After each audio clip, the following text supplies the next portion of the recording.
আসসালামু আলাইকুম। এখন এশারের নামাজ শেষ করলাম, তো ডিউটি আছে।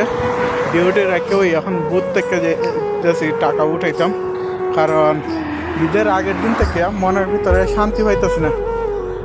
আপনাদের সাথে শেয়ার করি কেন। ঈদের আগের দিনে একজনের তুফ থেকে এখানের সৌদি আরবের 1,000 রিয়াল পাইছি।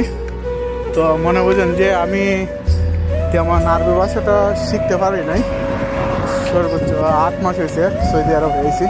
তো মালিকের সাথে শেয়ার করছিলাম একবার, টাকা দিয়ে পাইছি এটা শেয়ার করছি না। তো আজকে মনে বুঝেন যে শেয়ার করছি, SMS দিছি মালিককে যে একজনের দূর থেকে 1,000 রিয়াল পাইছিলাম, তো টাকাটা আমি দিতে চাই।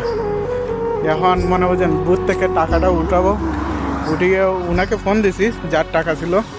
তো মনে বুঝেন যে আমি তাবুকে থাকি, তো তাবুকের বাইরে গেছে উনি।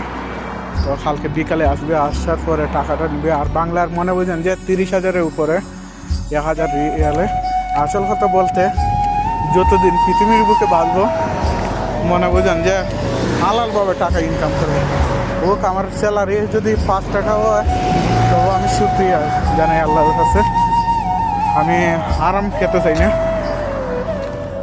সবাই দোয়া করবেন আমার জন্য যাতে আমি সঠিক পথে থাকতে পারি। আসসালামু আলাইকুম।